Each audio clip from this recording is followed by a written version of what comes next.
Hello there and welcome to episode 28 of the Wellbeing Matters podcast with me, Gareth Boot. And me, Sue Cowlishaw. How are you? I'm good. A new setup today. Well, do you know what? The last time we did, or tried to do a podcast, we did it on that couch downstairs and we just were too close to each other. It's on each other's knees. You had your legs stuck in me and stuff. Anyway, so I thought we'd try it in our dining area. The only thing to be aware of today is it's quite echoey, this room, so you need to keep your mouth as close to that microphone as you can to avoid any issues. And also we sound a little bit more, what's the word? A bit more Barry White. Barry White. Oh, do you know I was going to go see Barry White and he died? You're a bit like the kiss of death when it comes to artists. Yeah, because I was going to go see Pavarotti and he died. And then you wanted to see Prince. He died. And the other one, who that guy, 1,000 Kisses Deep, who was that? Leonard Cohen? He died. Yeah, but you wanted to see him as well. Well, no, that's not the point. You were part of the process. So I'm saying that one person I wanted to see has died, as opposed to 5 or 6 with you. Anyway, episode 28. There's a little bit of a different format today. One is we've got obviously a different place to record it. And the main reason for that is because we want to put it onto YouTube. So if you are listening to this on YouTube, hello YouTube. In fact, give a little YouTube crew a wave. But there's a new format in the fact that we're going to talk about something, which I'm going to mention in a second, and then we're going to we've got 2 sort of separate sections which we're going to start bringing in on to this podcast. I know, somebody seems to be quite organised today. I'm getting more organised, and I think we're going to talk about that. So we'll talk about that towards the back end of the podcast, actually. Oh, excuse me. Coffee, got your water. We've got water with us today, haven't we? Mm. I'm going to have a little slurp. Delicious. So there's 3 sections there. So we're going to initially talk about what the podcast is about, which is discussing people getting into some kind of physical activity. Is this kind of because of the circumstances at the moment or in general? I think it's to do with our kind of continued journey with Better 24/7. And the one thing I suppose we were talking about last week was if you want to get somebody to improve the life, let's say somebody wants to improve the life, where do you start? There's always that question, where do you start on anything? And I can't seem to get away from the fact that if you're looking to improve yourself, call it self-improvement, self-development, personal development, whatever it is, you have to at least be looking at some element of physical well-being, because you can't be not physically well and well in other areas of your life. So, for me, for me, how it worked was I got into physical shape and then everything else kind of dropped in to it sort of dropped in line after that. And I think some people will say it's opposite. Say, if you get your mind right, your body follows. I think it's the other way around. Certainly that's my experience. It's your experience. And it's definitely easier because it's something more tangible that you can focus on. That's exactly it. So what I wanted to do today was discuss this idea of where people start to get into shape, how you get into shape, and do that in a way that will give our listeners some idea of what they might be able to do. As well as maybe talking about things, if people are currently doing it, how you step that up a level. Yeah. Because everything's about continued improvement, if you like. So it is as well to do with the situation of coming out of the coronavirus lockdown, because I think what's been interesting is I think we've learned some things through the lockdown. Yeah, there's things that I particularly used to do that all of a sudden I couldn't do. One was being the gym. Yeah, which is quite a big part of my week. So we're going to talk about that, how we think that might have affected people and what might happen when the gyms eventually open. The other thing that, before we sort of start looking at people getting into shape, I want to talk how easy it is to get out of shape. Okay, because the one thing that there seems to be no shortage of on social media, especially Facebook. When I say social media, I'm generally referring to Facebook, because that's where I tend to, I see that as the primary social media, if you like. The one thing that seems to be a lot more comments about and posts about is this concept of putting weight on through lockdown. Yeah. This idea of comfort eating, if you will. I think especially at the beginning, a lot of people were furloughed, so they were basically at home being paid. And we had beautiful weather as well. And I think there was quite a holiday atmosphere. So it was kind of, instead of drinks at the weekend, the drinks were coming out, a little bit more during the week and probably a little bit earlier in the day than normal. I think the party atmosphere was something that I always felt slightly uncomfortable when I started seeing people post about that. I might mention this in other podcasts, but if I haven't, I'm going to mention it now. And if I have mentioned it, I'm sorry for repeating, but I think it's important. I never saw this as an holiday. I did see that this was a very important time for our country, and the world, actually. But I never thought of it as a holiday. And when people start posting about kind of, having fun at home and doing this, that and the other, I thought, hang on, you've got to be a little bit mindful. This is a serious situation, and one that, I don't see as, it's not like we're having 3 weeks off, because a lot of people have died. We can't get away from that, not just in our country, but worldwide.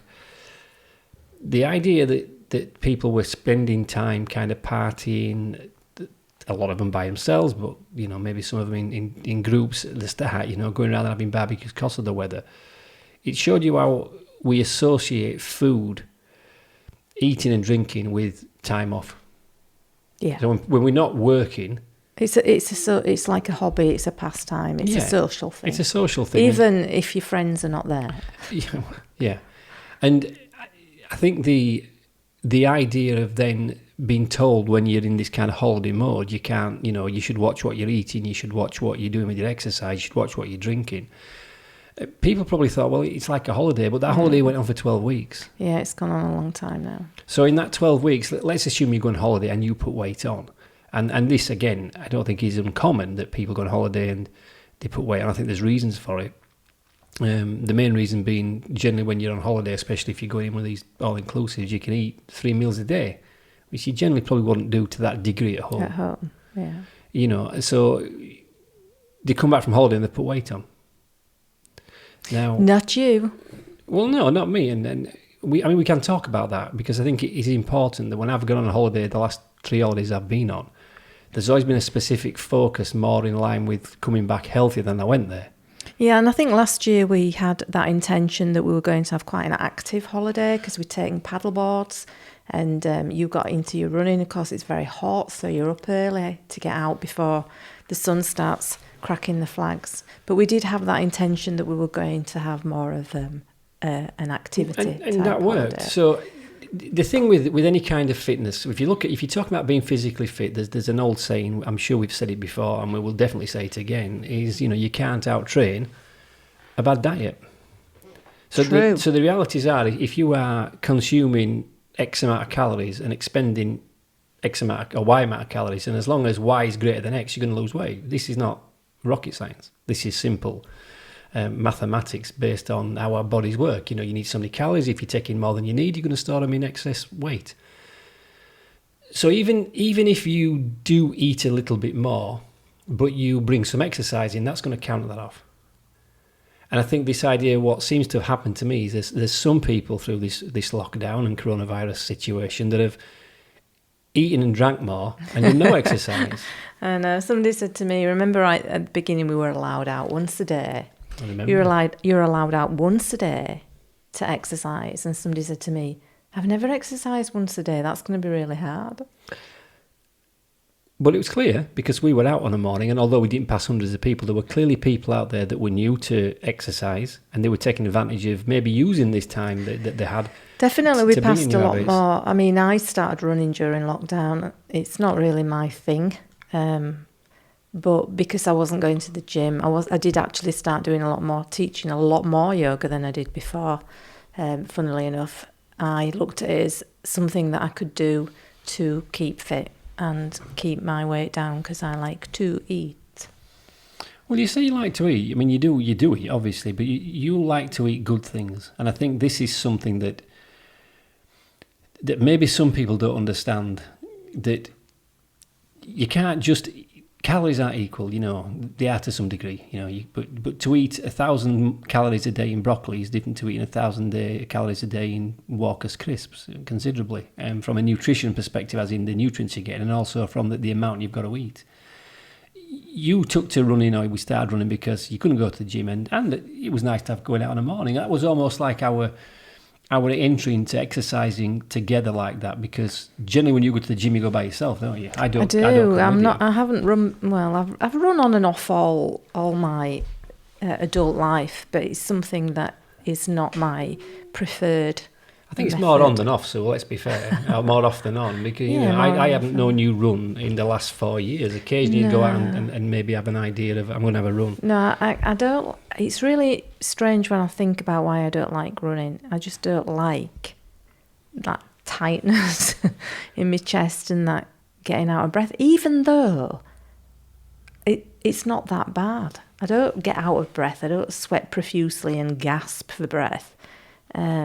I just don't like it. There's nothing wrong with not liking it. The one thing that I became aware of a couple of 3 years ago now was you can't play about with your exercise. You've got to be committed to it. And you don't wake up one morning committed to it. You kind of wake up one morning with the intention of doing it, but you have to work at being committed at it.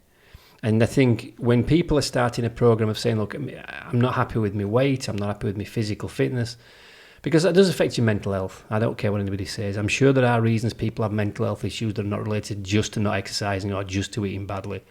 But I think a lot of people suffer from mood swings, feeling bad, those things that could be perceived as an issue with your mentality, your thinking, because they're not fueling themselves properly, they're not exercising. Well, you know that from experience, don't you? I've got to say, I've done a lot of experimenting over lockdown, especially with food, because when it did start, I've got to say, I didn't comfort eat. I went and sat at home comfort eating because I was a bit upset or sad. But I was finding I was eating more loosely, especially because for some reason you seem to do a bit of baking. I did rather too much bake. Yeah. Because, of course, being a yoga teacher, I lost my work overnight. So I went from being busy to doing nothing, and until I got people on board with online, which took about 2 or 3 weeks, I had that period of time where I didn't really know what to do with myself. So I baked. I baked banana bread and I baked chocolate courgette cake. Which resulted in me, and we did have a little bit more bread, which is only me putting a few pounds on. Yeah. So about 3... Yeah, you kept coming back from the supermarket with a sourdough and stuff like that. My weight's always been a challenge to me, not because I'm overweight, it's always been a challenge to keep it at a point where I feel good with the weight I've got without feeling sluggish and not too light that it makes me feel poorly. So I'm kind of very switched on when my weight starts to get to a certain point. There's red flags appear and I start thinking I'm not going to do that. The thing about physical exercise is I think we underestimate sometimes how much or how little calories we burn exercising as opposed to what we take in with food. Yeah. So, I've seen people at gyms that go in there and literally, I've seen them come in. They'll go on throw a few weights about and then they'll go out. So, they maybe burn 300 or 400 calories if they're lucky. And then they'll go into the machine on the way out and buy a Lucozade Sport, which will be a lot more calories than you've just eaten or you've just expended. So, did you kind of want to give some ideas of how people? I wanted to start off by, we're quite away now. We're 13 minutes in. Do you think this echo is sounding weird? My microphone. No. It's proper echoing up here. Well, it is echo, but it's a big room. It is echoing, isn't it? I hope it's not affecting the listeners' quality. We've talked there about these things, the eating too much, blah, blah, blah, the things in lockdown. What I want to talk about is what has happened in lockdown in a positive way that I think people could maybe take going forward. The one thing that has absolutely, without doubt for me, become more popular is people spending time out on their feet. I'm not saying they've been out running, some have been running, some have been walking, but there's definitely been more people going out every day and spending some time on the feet moving about.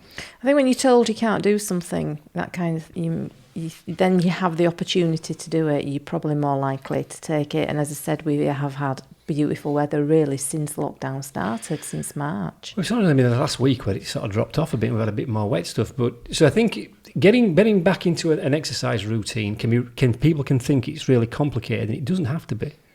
And I kind of wanted to give our kind of top tips. No, not top tips based on something we think. I want it to be our top tips based on our own experience. So they might be different between the two of us, but I think we'll get a chance to give our experiences. So you get a kind of, you and me, we might differ on some of these points, but the end solution is, I believe now we both have a relatively what's what I'm looking for? Consistent Yes. and reliable exercise regime. Yes. So the walking, the running started to, I notice people doing that. Also yoga. Excuse me. Cough, cough. Yoga seemed to take off, especially for you, because you're clearly a yoga teacher, your class has stopped. But then people started to do online yoga with you. They did, and it became very popular. Well, it's more popular as your online yoga than it ever was when you did it in your studio. Yes, because I do have one particular company that I went into, and we used to get about 15, 16 people max. And on the online classes, first of all, they wanted 3 a week as opposed to 1. We're getting a lot more, especially at the beginning. And I think it's just because a lot of people are intimidated into going into a class of any description, especially where they haven't exercised for a long time, or they've not really done any yoga. They might have done other kinds of exercise. And coming to a class online is a lot more, I suppose it's a lot more user-friendly, because the thing is, I can't, unless you're doing a one-to-one online, you can't keep your eye on everybody. You know, they've got this tiny little square video that you would have to like walk up to and peer at, and you can't do it. And a lot of them come on and they mute their videos and they mute the microphones, because if the microphones are on, there's a lot of background noise and it's quite distracting. So we do mute microphones. But I think people can come and have a go and not have the fear of being looked upon, or feeling that they can't do it and people are judging them, which, by the way, in a yoga class is not ever true, not as far as I can say in my experience. Try and make it very inclusive. People are always very friendly, and you basically just go at your own pace. So, but that doesn't stop people feeling that they're a little bit left out or a little bit disadvantaged. And of course, you know, there's this like, what shall I wear? Am I wearing the right thing? Whereas when you're at home in your kitchen or lounge, you can basically wear what you like.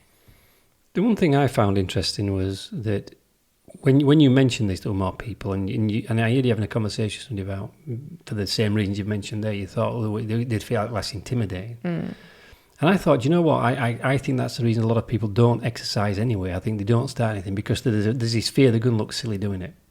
There is, and I have to appreciate that to walk into a big class when you don't know anybody, to do something you have never done before, could be quite scary.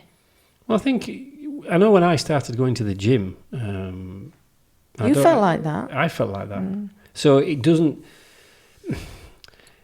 The thing with anything like exercise is there's a real. What's the word? I'm not getting my words going today. So there's a expectation. No, I'm looking for another word. Let's find the word. Give me a clue. I'll give you a clue. It's when you go into a gym, there's expectation's the wrong word. When you enter that room, you expect to be better. You have an expectation that you'll be better than what you are. Really? As in, you want to be too good too fast. Okay. So there's a patience issue here. Patience. And there's also an issue with ego, in the fact that you don't want to look out of place. Yeah. So for somebody that's never exercised before, or never gone running before, or never done yoga before, to do that for the first time is incredibly difficult, because you have all these things going to do. What will I look like? What will people think? What if I can't do it? So by doing it online, that takes that out, as you've said. And that's why I think the concept of running and walking has been popular through lockdown, because you can do that away from other people, really. Yeah, nobody's looking at you and judging on your walking style. So if you look at people that are runners, we've got people at your class as runners, and they're the people that might be interested in doing 5Ks, 10Ks. They might do the park run on a weekend. They enjoy being around other people running. They like maybe the camaraderie. I think some of them like the competition. You know, can I beat my time? Can I beat that person? Can I go quicker than that dude I did last week? And the same to some degree with walking. When you go out walking on hills, I know from my experience, when I first started walking, I was very reluctant to take on some bigger challenges because I didn't feel I'd be good enough. And you didn't like going in groups neither? No, I didn't like going in groups for the same reason. I didn't want to hold the group back. So I think what the fact the gyms have closed and the fact that the running clubs have closed, it's meant that people can go out and they're just taking their hours exercise. So I think if you look at, obviously lockdown's easing off now, and whether it will go back to what it was, I don't know. I mean, but what I do know is if it's easing off, this is the chance now to think, well, okay, what can we take going forward, lessons from this, and how can we utilise that when the gyms or the running clubs open? Because for me, if you get into yoga online, you enjoy doing it online, and you're doing yoga online 2 and 3 times a week, that's got to be more effective than not going to class at all because you're scared of going, until you get to the point where you feel comfortable to enter a class. Yeah. Because there are benefits to having a class as well. We must understand that. There are.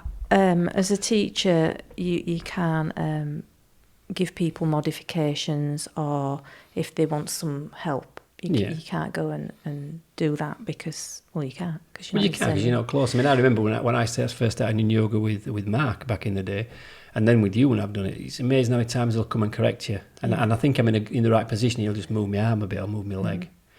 So I think if you're looking to get into some form of exercise, let's assume now you haven't done any.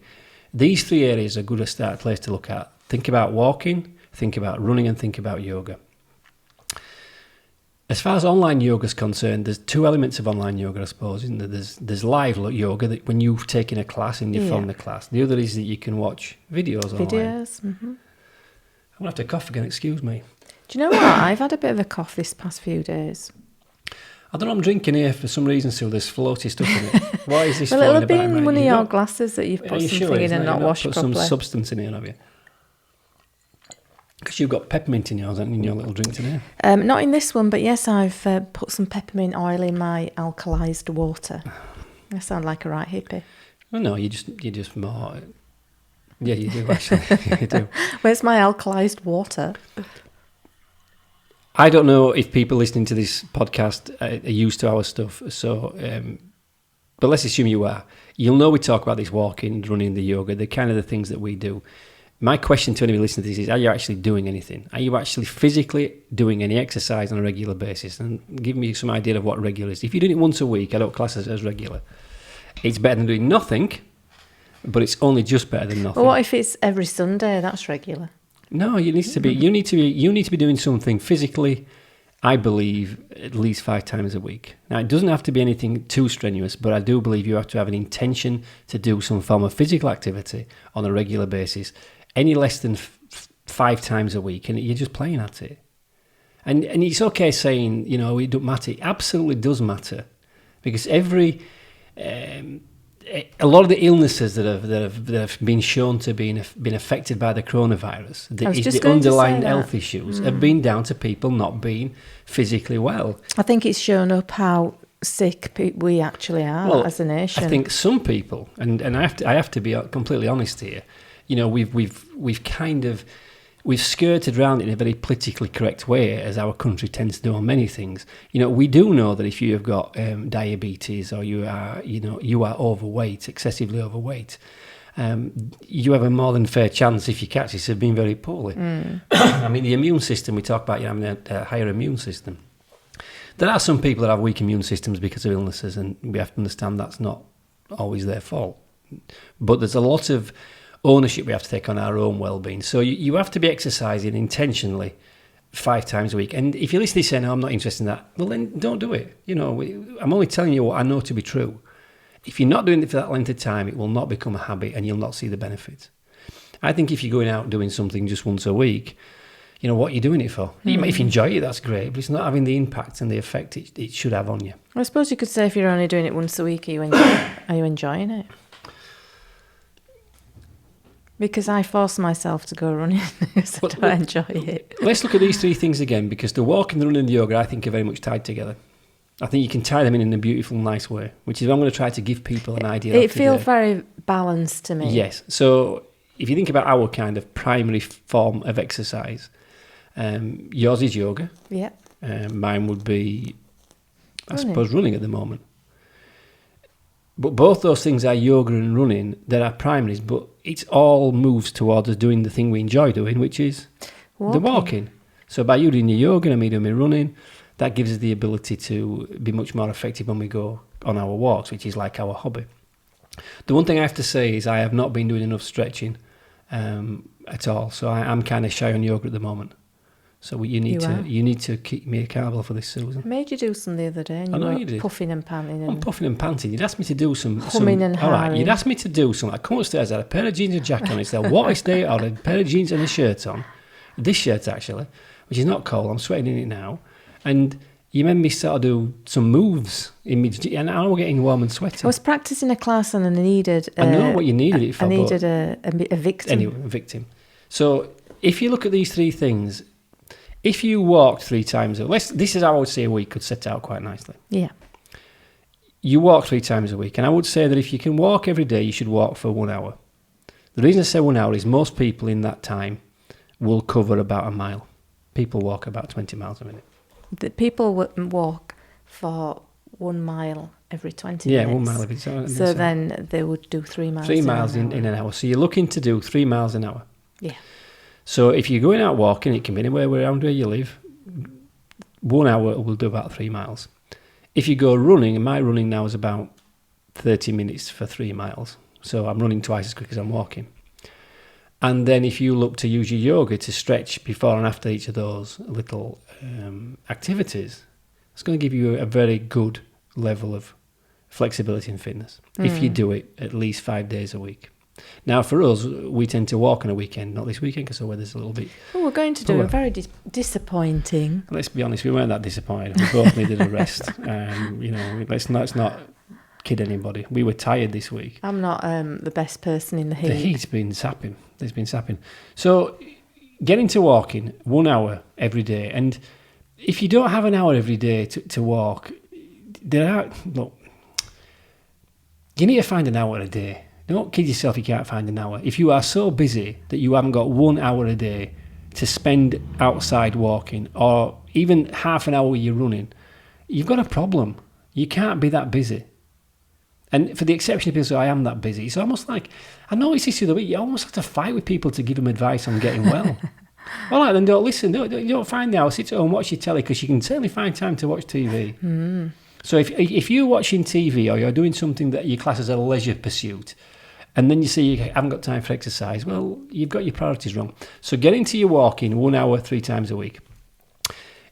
I would then try to get that walking a bit quicker, so you can get to a stage where you may be walking in less than an hour, because you can very quickly get your walking down at a good push to about 16 minutes a mile.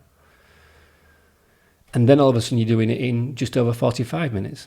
And then eventually I went from walking to walking a bit faster to running. So now I can mix it up. Some days I can walk, some days I can run. But by bringing yoga in with that, as I think that would be, that's a balanced way to exercise. Would you not agree? Definitely. I think if you're just a runner, from my experience, I do know people that do run, they tend to get injured, especially as they get older, because you're not being able to keep your skeletal structure in line when you're running. So you get knee problems. A lot of runners do have knee problems. Shin splints. I've got shin splints at the moment. So don't get me onto yoga, because I can go on about it forever and ever. I don't want to do that. On this one, I just want to say, look, if you haven't done anything, you need to start doing something. If you haven't done it before, this is your call to arms. The lockdown period has gone. It would have been a massively good opportunity for people to get into it, but you may well have blocked it. I think some people have got into it. Some people have. So if you have done, kudos to you, and keep it up. But if you haven't, make the change now, because although the lockdown may have eased and we're going back to normality, you might feel back to work, you've got the advantage at the moment of having slightly more I'll tell you what I have noticed. Beneficial weather conditions. People are certainly going to work on a bike. I think people will. I've got to say, I've filled my car up twice since lockdown. I've not filled mine up at You never go anywhere in your car at the moment, do you? So I think people are taking this time. I wrote this down because I think this is quite interesting, that the one thing that I found worked for me is the concept of sort of slowing down a bit. We've all slowed down. We've all had to slow down. And I think some people have found it, people saying, it's been difficult as lockdown. I think it's been difficult if you've had a business and you've been worried about your livelihood. I think that must be a massive stress. Thankfully, we don't have to worry about that too much. And from your perspective, you actually earned more through lockdown.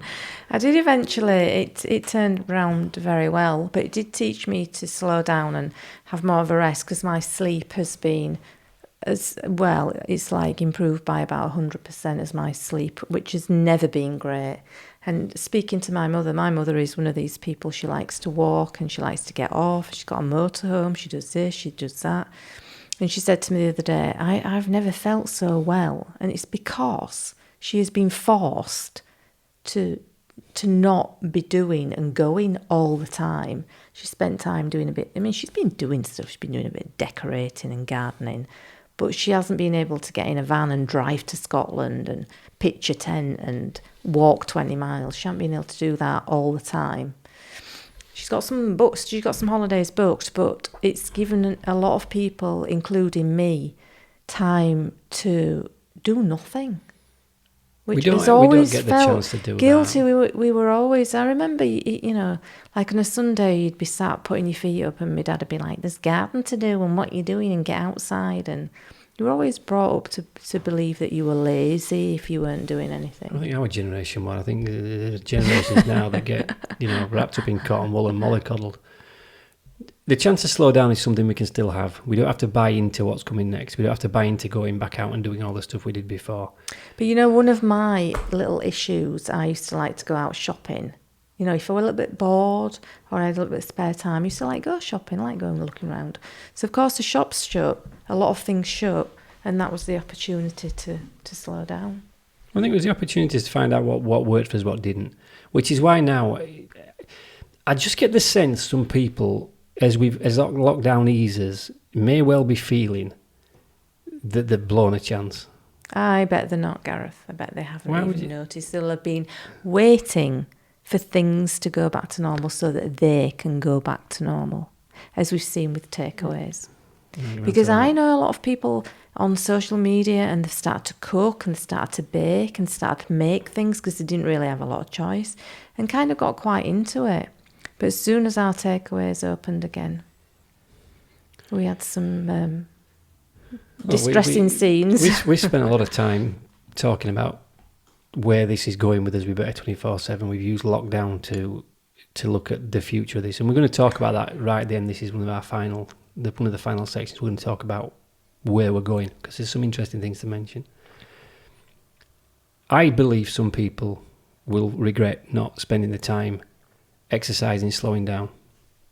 And I think a lot of people will have spent this time in some element of fear, which again I think has been a big mistake. Because the people that have been fearful through coronavirus are going to be fearful after coronavirus. They're fear about everything. They're the people that fear when a bit of snow hits ground and you've got to, it's snowing. And we're going to be locked in. Let's say you're saying most people won't. They think they've missed an opportunity. If people haven't taken this chance to slow down, taken this chance to start look at the diet maybe and eat better food, spend more time outside exercising. If you haven't done that, even if you don't feel like you've missed an opportunity, I'm telling you now you have. So I don't want to make you feel bad, but I want to give you enough of it. But here goes. No, because I want to look, we've still got time to turn this thing around, and you've still got time to start doing something. And walking, running and yoga are three things which cost very little. In fact, apart from some equipment to put on your feet and some maybe shorts, and even for walking, you probably don't even need that pair of shoes. Yoga, you can join classes, Sue does classes, other people do classes, which there's a cost to that clearly, but you can find free yoga anywhere. So none of these things are things that are beyond the realms of possibility for most people. Okay, you're going to get people that say, well, people are physically not well enough. We're not talking to you. We're not saying this for you guys. There are people that, yes, probably can't do yoga or walking only for health reasons, but there'll be something you can do. But getting into a reliable exercise routine is something that's essential. If you have done it through the lockdown, you've got to keep it going, and that's going to be a challenge because it's a lot different when you're running and walking on busier roads than what it was 8 weeks ago. I'm noticing on the morning now, there's a route we take round Leeds or round Wakefield. Well, if you notice this morning, we had to stop at the road. Yeah, we did. We had to stop for the Green Man. When we used to be walking, running in through lockdown, we didn't have to stop because there were no cars. No. So things are getting back to normal, but you can still continue these patterns. Just on the gym situation, so clearly the gyms have not been told they can open yet. I think that will change clearly at some point. Will you go back to the gym? A few weeks ago, if you'd have asked me, I would have said no. But now I will say yes, I will go back to the gym. Could you tell me some stats? You know, like me stats. Yes, 74% of people... Are you sure? Because you told me 73. 73% of people who used to go to the gym are going to go back. Okay. So that means 27% of people are not going back. But they can change their mind. For me, it's the environment. It's a walk on a morning. It's a 10-minute walk. I do my routine 3 times a week. I use the weights, which I haven't been able to do. No, you've not been. You've not got enough weight at home. No, things like squatting, you need a squat rack. I've done my best, but it's not the same. So I will be going back to the gym. And you're running, because, I mean, you are running more. We were out this morning again. You probably run 3 times a week. Is that something you're going to keep going? I would like to think so. I did say I would run 3 times a week. 9 times out of 10, it's only twice a week. So I think if I can keep the twice a week, I'll be happy. So I think what I'm hearing you said there, and I'm hopefully what the listeners are hearing you say, is if you feel that you've missed out with the gym not being open, then maybe you need to go back because of the environment, just like you said there. But if you haven't missed the gym and maybe you've found another alternative routine, exercise routine that's working for you, you may not want to go back at all. Because I certainly believe what I've learned from this is the fact that I can do my walk and running literally as soon as I step out the door. I'm on the walk, I'm on the run. I like that because you're straight into your exercise from leaving the house, and there's none of that having to drive somewhere, get out. So I suppose what we're really trying to say is you've got to find out what works for you. But I think I might run to the gym. Yeah, I have done that before. And run back. A lot of what I experienced through lockdown was the beauty of having the space to myself. I like quiet roads. I like quiet pavements. And there's a bit of me did want to get into the gym in June. It was always my plan this year to start doing more resistance training in June. Well, it was actually going to be in May. And that didn't happen because the gym wasn't open. So I will definitely be going back. But I'll certainly not be stopping me running. So you've had a chance to see what life's like when it's a bit slower. Hopefully, if you listen to this, you've had the chance to do some exercise. If you haven't, get on with it. Because you're missing a massive trick. I don't know whether I can say this enough or robustly enough. If you're not living with good physical energy and you've not got a body that's flexible, and you're fit not for purpose. Fit for purpose, that's a great word. So fit for purpose. If you've not got that, you are not experiencing life. And you're not going to go anywhere. It's not going to get any better. It's only going to go one way. It's only going to get worse. So that's it. So our suggestion would be, getting back into shape. Use those 3 things: the walking, the running, and the yoga. Right, the next section. Because I've got some notes today. I think you're impressed, aren't you? Yes. I wish I could read my writing. No, I thought what we'd do on these podcasts is, the one thing we haven't done, let's be quite honest, through lockdown is we've not done enough podcast. We haven't podcasted every week. We were podcasting every week up to lockdown. Okay. Lockdown came and we stopped doing it. And there's reasons for it. Mainly we were very focused on getting your online yoga going, and we were using equipment for that. We didn't have the, I'm not going to say we didn't have the time. It didn't seem it was a priority. But now we're back to it. I want to be a regular format where it's once a week. And part of the sections that we want to talk about every week is the week that was. It's called the week that was. And it's where we just talk about things we did in the last 7 days that might be of interest to people, and things we might have learned from the things that we did. Okay. That makes sense? So the week that was. So I made a list of things we've done this last week. No, they've all got something here. Starting off with, we've decorated a hallway. Oh, is it an hallway? What is it? It's like a porch. So it's small. Like a lobby. It's a teeny an entrance room. Yeah, it's like a vestibule, but it's a very small one. Would we say it's the smallest room in our house? It is. It's smaller than It's smaller than the toilet, the bathroom. Yes. So it's not very big at all, but we decorated it. It's massively tall. Yeah, it's very high. And I thought it'd be interesting to talk about this because this is the first time we've actually done any DIY ourselves in this house. Yeah. Any decorating anyway. Yeah. Because everything else we've had somebody in to do. We have. So we had, given the backstory, why did we have to do it in the first place? What happened to the lobby? We had a problem with the roof and it leaked, and it came all through the little bedroom upstairs and all the way down into the lobby. But the lobby was one of those rooms, because it's the front of the house, and 9 times out of 10 we use the back of the house, and visitors do because they park at the back. It was just, it became just a dumping ground. It was in a bad state. The floor was... It was just a horrible, horrible place. So in many ways, the issue with the water helped us. Yeah, and we'd also had some new windows and doors. So we had a lovely new door. Yeah. We had a lovely new window. And it was just... We kind of just ignored it. But through lockdown, we were using the door a lot more. Yeah. And because we go out there every morning when we're running or walking, you go out there every day when you go to the shops. Yeah. So you made the decision. I don't know where it came from. I just got fed up of it. And you said, right, we're going to get it dealt with. So you had it plastered.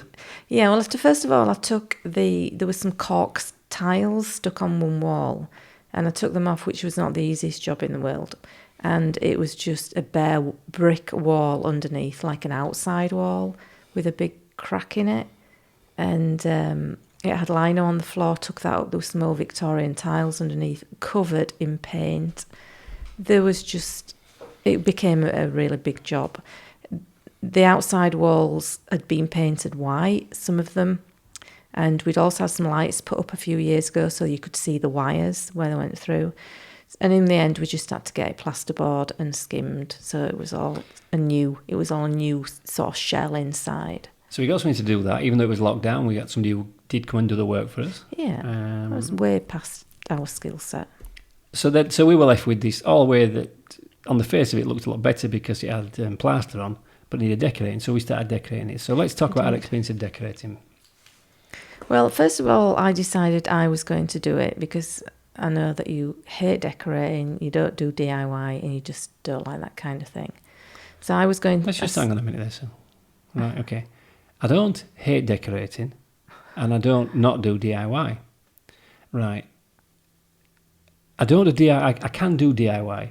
I just find that it's always, in a lot of cases, much easier to get somebody else to do it because they've got all the tools and all the equipment. It's always easier to get somebody else to do it. It's not always easier. Well, yes, it is always easier. Yeah, it is. It's not always. So we didn't. So as far as decorating is concerned, I will agree with you. I'd hate decorating. But then you decided you were going to emulsion it. You said, "I'll do the emulsion." You kind of somewhat shamed me into it because I thought I'm sat here. I think you was doing something. You'd done all the work in there to strip it off and everything. And I'm sort of sat here watching, I don't know, Facebook Lives or something. And I thought, hang on, I'm supposed to be bloke in the house here. You know, call me sexist. But I thought I should step up and at least, you know, throw some paint on it. And it's not that I can't paint. I have a lot of experience decorating. And my father was a decorator. I used to help him. In fact, I'll tell you what I did decorate. Huddersfield Technical College. I decorated one of their floors up there with emulsion and things. Anyway, you wanted it doing, you were going to do it. And I thought, how are you going to do it? Firstly, you're 5'2", I'm 6'1". You've got to climb up ladders, which is not the easiest job. So a little bit of the kind of knight in shining armour came out of me. It don't come out very often, by the way. We also had a problem with getting materials as well. But you couldn't buy any paint until it took us weeks to get to B&Q because B&Q weren't open. No, and we had to go to a bigger B&Q and there was a long queue and we eventually got all the stuff and got it all back. That was last weekend we started decorating. Yeah. So it's actually the weekend before. Yeah, but this week we finished it off because the first week was me throwing emulsion everywhere. And you did throw it everywhere and you weren't happy, were you? No, I wasn't happy because I didn't... I'll tell you what I'd done wrong with it because this comes under something which I won't... Although I want to talk about the week that was, I want to try to make sure that it's in line with what we talk about Better 24/7. So it's a wellbeing thing. Okay. It's to do with the environment. This is why we need to, because environment's important. But the other thing that's important to make sure you live in a kind of a comfortable life is to be organised. You need some element of organisation.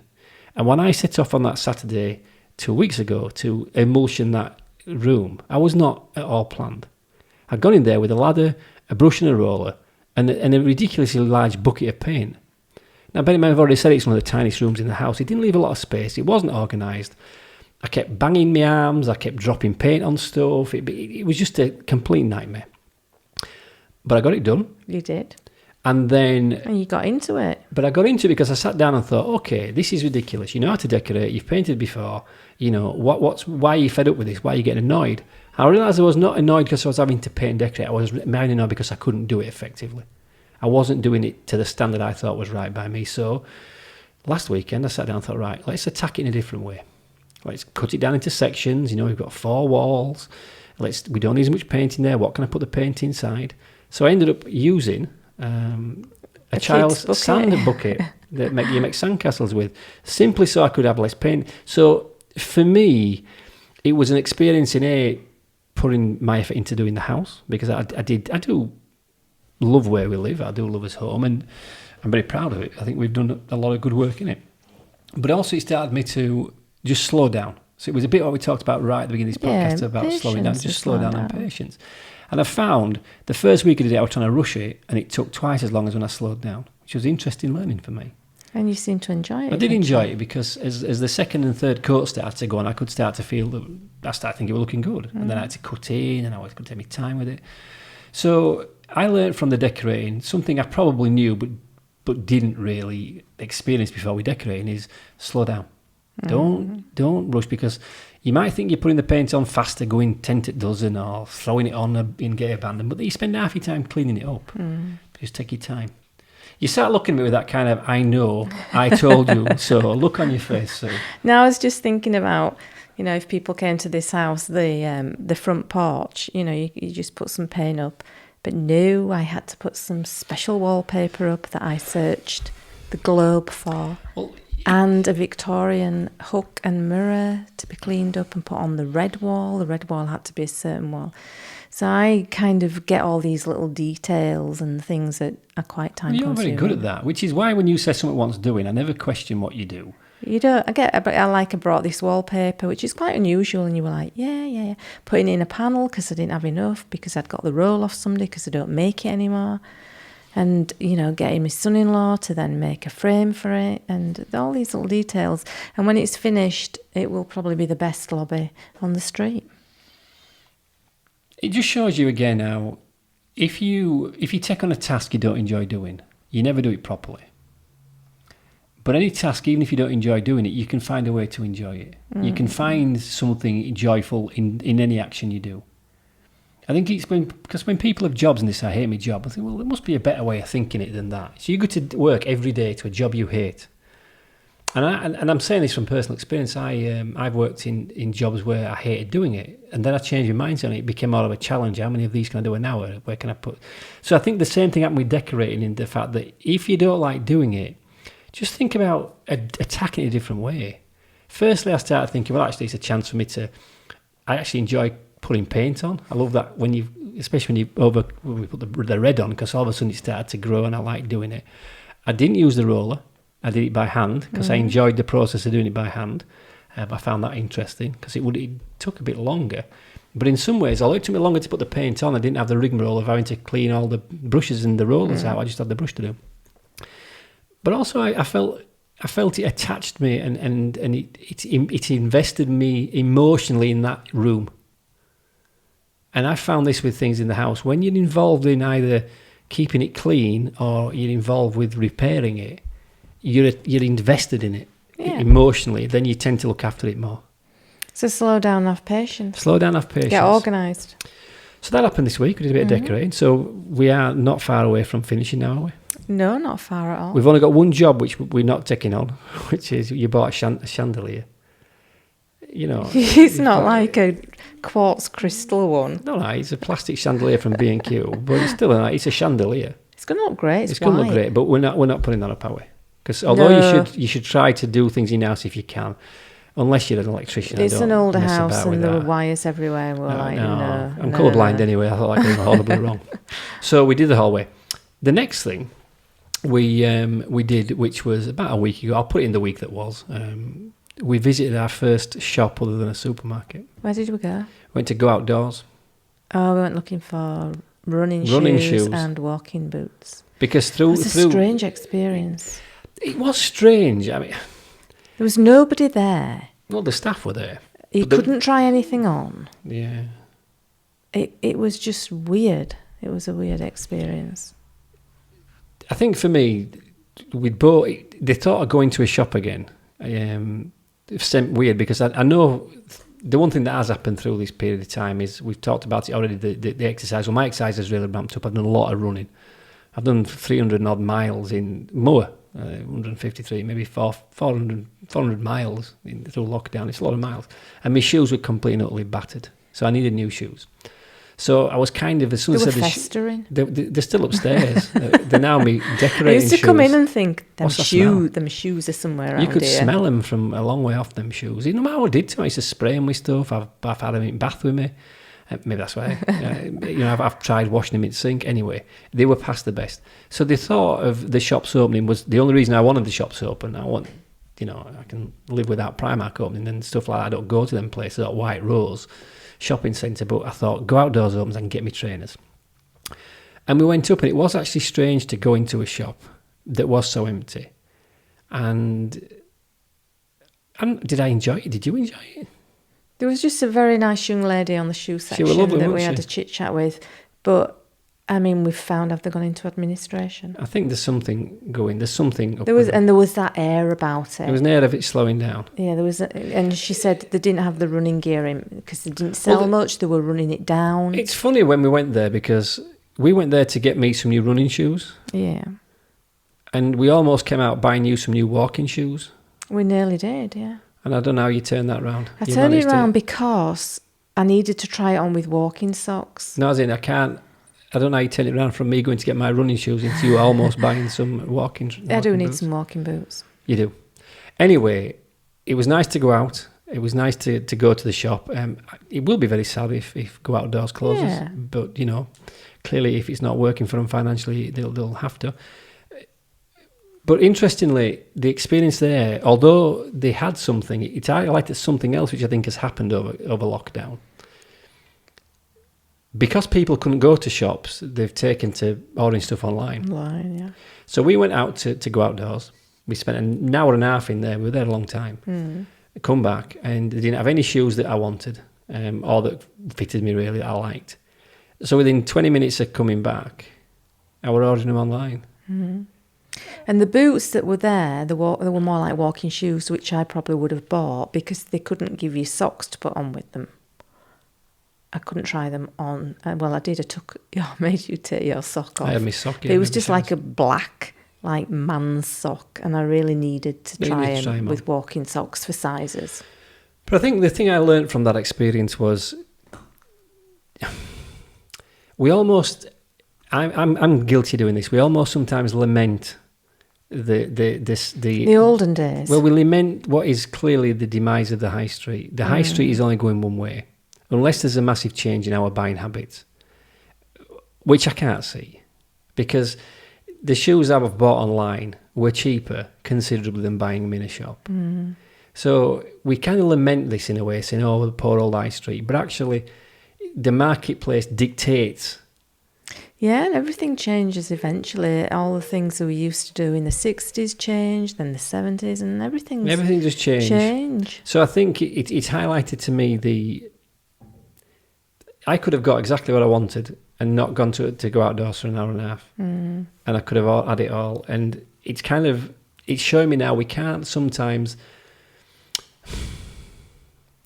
We can't sit romantically looking at the past and wishing it's going to be like that again, because it won't be. Things are changing. As Bob Dylan said, what? The times they are a-changing.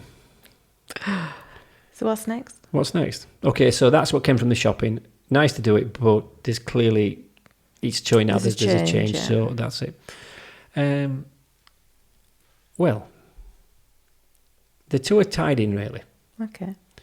The hottest day of the year. Mm-hmm. And picnic in the park.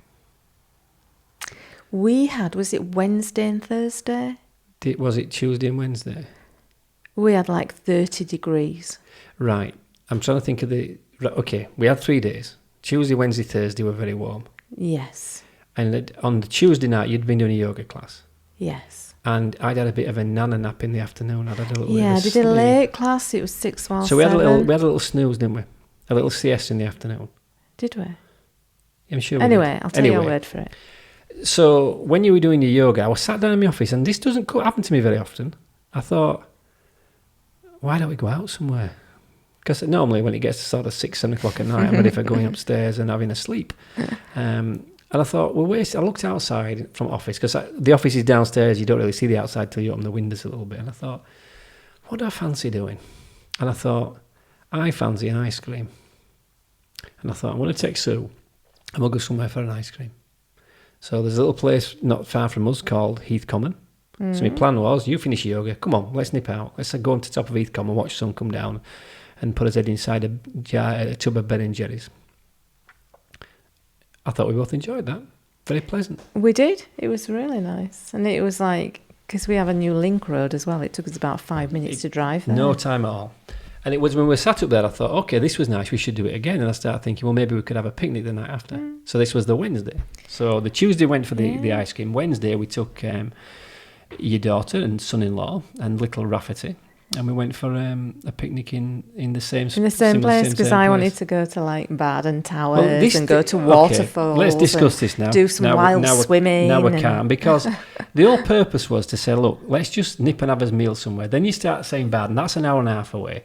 And all of a sudden again I think, how are you complicating this? Let's just take some food and sit on a hill somewhere surrounded by horses. Wild horses. They were very wild horses. They were chained up, weren't they? They were clearly belong to the travelling community that around there. That's it. And so we sat up there with the fam, enjoying some fresh. with this one. With this one, and I really enjoyed that. I think that has to be the highlight of my week, to sit up there. Snaffing on some Marks and Spencer's goodies. We sat under a tree. We did. We had a breeze. I'd taken a sound system with us. We had a bit of Ibiza music playing. Closed his eyes. We were already there.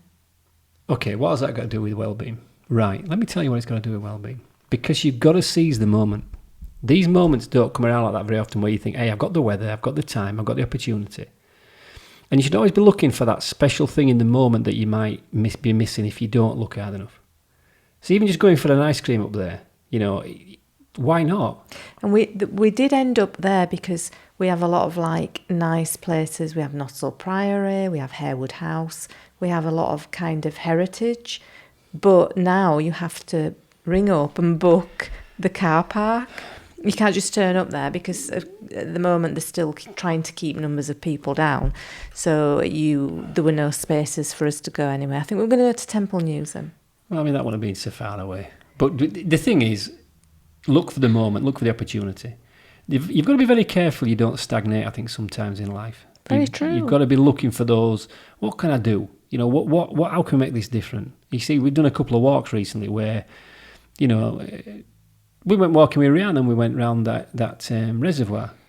And we had this walk, and all of a sudden we went past the stream, and I know you like to put your feet in the stream, and I thought, well, Rianne might like to. So all of a sudden, I would have normally gone past, but I've had that. I thought, well, hang on, let's take advantage of what's in front of us. Yeah, because normally I would say, can we put his feet in the stream, and then you'd have gone like that, and you didn't. I would have gone. I'd have gone. Let's get the and the right. But I had a friend with me, so there was safety in numbers. There was safety in numbers. So I suppose this idea of the picnic in the park, I wanted to bring that and mention this week, and I thought it was a good kind of example of that. Take advantage of the moment. What can you do in the moment that you're in? Okay, I'm aware now we're getting towards an hour, so we've a couple more points. Hottest day of the year. We've done the return to the shops. Well, why do we save it for another one? But no, because this one specific this week needs mentioning. Go on then. Bournemouth Beach. 2 days, 500,000 people. 500,000 people. 500,000 people in 2 days descended on a beach. Did you see the photographs? Look, I watched Boris Johnson's press conference, right? And he said something on that press conference. That we laughed out loud at. And he said, I'm relying on the common sense of the British people. And I thought, oh, Boris, do you know nothing, young man? Have you learnt nothing? Have you learnt nothing? If the one thing you don't really want to rely on for them, look, I wanted to mention it today in this podcast because it's happened last week and this is part of the week that was, and it's just happened. Because I know how many people will have been infuriated by that. Mm. There was some angry-looking emojis. Right, okay. It's got naught to do with you. Don't get angry. Just do your stuff that you want to do your way.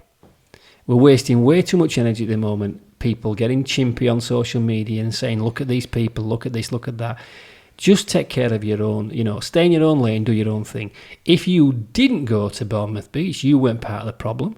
Yeah, and 65.5 million people didn't. Exactly. So just because, I don't see what the point is of going on social media and putting things on about how angry you are. Like, that's going to change anything. What are you getting angry for? What are you getting angry for? There's You going to be there. people... I suppose if you live there, you might be a bit put out. But again, then you want to go outside and make it very difficult for people to be outside your house or whatever. But you're going to do nothing just by putting something on social media. We waste a lot of energy getting angry and upset about things. Instead of just saying, hang on, I can look after what I'm doing and my behaviour. And as long as you're taking care of yourself and you're following the guidelines and you're being sensible, that's as much as you can do. Because, let me tell you, it's not just Boris and the government now. They're going to be trying to get our country to do things for millennia. Maybe not millennia, it's only decades. And, they're always going to get a percentage of people that don't do it. But don't wind yourself up, there ain't no point. Right, that was the week that was. Anything else happened last week, in the last 7 days that you want to mention that specifically for you, that we might have a learning from, or you want to just share with the group? No. I said no then. I enjoyed my little bit of decorating. Yeah. It was harder than I thought. I know, I could see your face, you didn't look very happy. But I have learnt patience in the last few months and just slow down when things look difficult as well. If you're doing a task that's a bit tricky, there is a way. It might take you a bit longer than you wanted it to take you. But you get it done right. And if it's worth doing, it's worth doing right. But doing properly.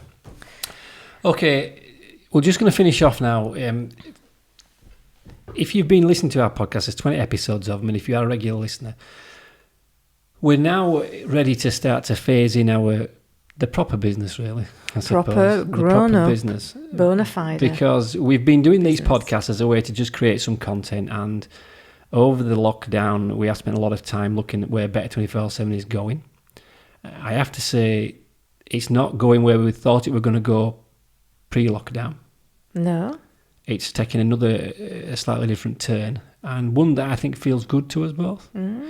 So what we're going to be doing from pretty much from July, well, specifically from the 19th of July, and there's a reason we're going to launch it on the 19th of July, because that marks Sue being 1 year without having an alcoholic drink. 1 year no beer. 1 year no Prosecco or nothing. 1 year no nothing. So we're going to start to create more content online. We have a Facebook page, we have a YouTube channel, and we put these podcasts on the YouTube channel, but we put nothing on Instagram, nothing on Facebook page, and we're going to be starting to populate that. So if you do listen to our stuff and you like what we do, look for the Better 27 page.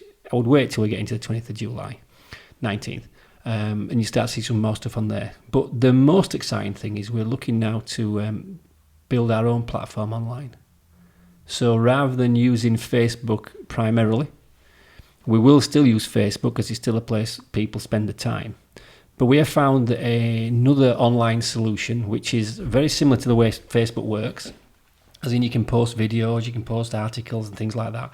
But it doesn't have the same advertising. It's a much simpler version of building a community. So I suppose that's what I'm trying to say. The one thing we're looking to do is build a community online, a place where people can come and you can find resources, videos. You've already got the podcast, but there'll be more audio stuff, courses, things that are specific to certain areas of well-being, away from having to be bombarded with adverts and other stuff on the Facebook page. So we're going to be launching that in July. Our intention is to have it launched for the 19th. We're in the program, we're starting to do a lot more recording. Yeah, and there'll be other people involved. There will be other people involved. So if you think the Wellbeing Matters podcast is just what we do, it's been something that we've been treading water for a while. And although we haven't done any podcasts, on many podcasts over lockdown, we have been doing a lot of work behind the scenes. So that's something that's going to be really interesting. And maybe tell you a bit about that next week. But going forward, there's going to be more structure, especially to the podcast. So what you've seen today is we've been experimenting with this a little bit. So we've talked about getting into shape, give you some ideas with that. Then we discussed the week that was. And then we'll finish off every week with updates on Better 24/7 and the business itself. So we've been at that, 1 hour and 4 minutes. So wow. We hope you've enjoyed that, a bit of a chit-chat with us. And if you're watching on YouTube, we hope you've liked our new set. It might change again next week if I'm not happy with it. We had to take a picture down. We did, yeah. It's got to go back up. But hope you've enjoyed it. Hope you've learned a few things there. If you've anything you want to say about the podcast or pass any comments, ask us any specific questions, just contact us at better247.com. There's a contact us section on there. Or you can put some questions on. If you're watching on YouTube, just put comments underneath. The one thing I keep asking, and I'm going to ask it every week anyway, why not? We could do with some more subscribers to the podcast. There's a few more people listening to it now, which we're very happy about, but we could do with some more. So if you do like what we do and you do like our style, people who might like it as well, pass us details on to them, get them to listen to it, and get them to subscribe to the YouTube channel and subscribe to the podcast. Okay, so that's it. We don't want any of them little thumbs down things. No thumbs downs, no silly comments. They will be deleted. If you can't say out nice, don't say out at all. And if you don't like us stuff, don't, like I said about the stuff at Brighton Beach, don't get wound up by us. Just ignore it. Just ignore us. You're not forced you to listen to this stuff. Then people put up and say, "Oh, I don't like your stuff," and it was very. Never mind that. If you don't like it, exercise your right to not listen to it. Move on. Don't start there getting angry. Thank you for listening. Hope you enjoyed it. Until the next podcast. Bye-bye. Take care.